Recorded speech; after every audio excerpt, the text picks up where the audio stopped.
est en quelque sorte à la charnière du colonial, de l'époque coloniale et de l'époque postcoloniale, mais on est quand même dans un massacre colonial.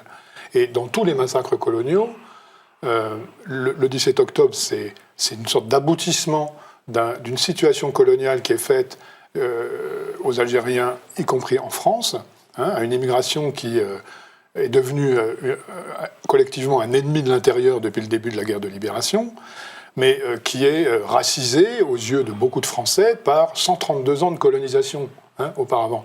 Donc il y a cet aspect-là des choses, et puis dans tous les massacres coloniaux, les historiens le savent bien, la question du bilan, c'est toujours la question à laquelle on se heurte sans trouver de réponse satisfaisante. Moi je travaille sur les disparus, les disparus de la bataille d'Alger. Il y a des débats à l'infini sur le nombre de victimes.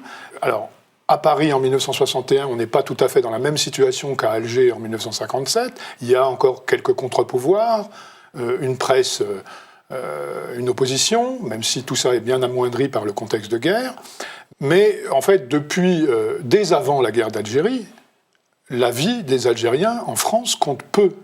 J'en veux pour preuve, par exemple, qu'avant 1954, le 14 juillet 1953, en pleine place de la Nation, devant des milliers de témoins, la police parisienne tire sur un cortège messaliste. À l'époque, le FLN n'existe pas, un cortège qui est pacifique, qui est la queue du cortège de toute la gauche qui défile à cette époque-là, le 14 juillet, sur ce parcours.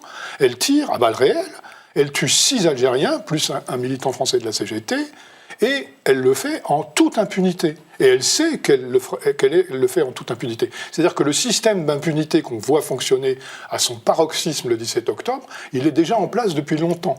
Et Maurice Papon, mais aussi Roger Frey, ministre de l'Intérieur, mais aussi le Premier ministre Michel Debré, mais aussi le Président de la République Charles de Gaulle, savent bien que ce système est prêt à fonctionner, avec quelques difficultés. On pourra en parler des réactions qui ont eu lieu après, de la façon dont le gouvernement a réussi à finalement imposer le silence. Mais voilà, donc je pense que la dimension coloniale, dans laquelle la vie des colonisés ne compte pas, les Américains ont une formule pour le dire à propos des Afro-Américains, leur vie ne comptant pas, leurs morts ne sont pas comptés avec exactitude. Et on a les plus grands mal à établir un bilan. Il y a une fourchette qui doit aller de... Alors, pour la journée du 17 octobre proprement dite, elle doit aller d'une centaine à plus de 200. Et aujourd'hui, c'est l'apport d'un livre qui vient d'être réédité de 2 historiens britanniques, Jim House et Neil McMaster. On sait que cette journée, qui est certes extrêmement meurtrière, elle n'est que l'apogée d'une longue période de terreur d'État, durant laquelle déjà on repêchait des corps dans la Seine.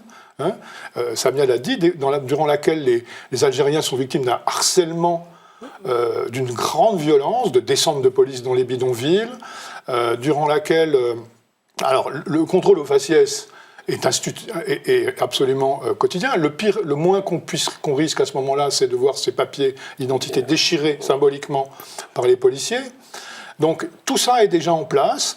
Et le 17 octobre, c'est l'apogée, c'est un pic de mortalité dans une période de terreur d'État. On ne les appelle pas les Algériens, on les appelle les Français musulmans d'Algérie. Ils vivent dans des conditions de grande misère dans les bidonvilles de la banlieue parisienne.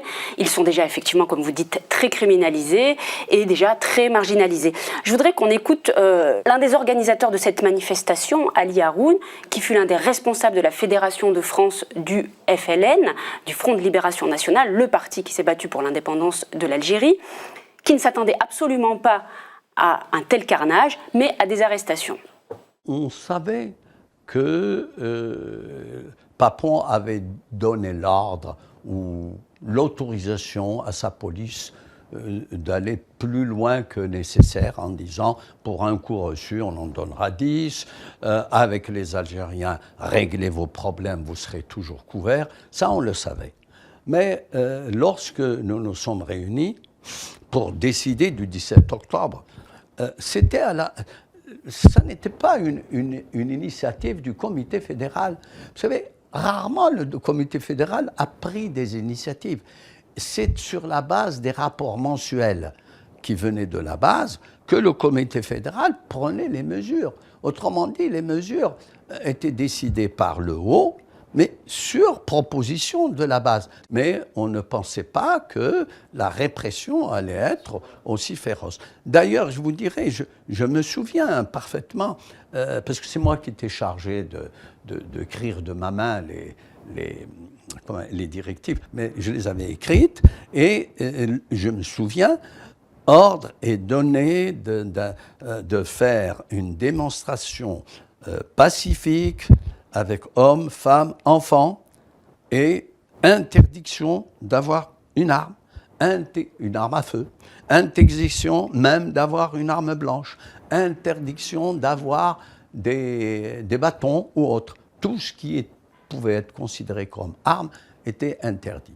Donc, vous voyez bien que l'idée était qu'il allait y avoir des arrestations, mais des exécutions sommaires, des gens balancés dans la Seine, les crânes écrasés, fracassés, les mains brisées, les nez brisés à coups de bidule. On ne s'y attendait pas.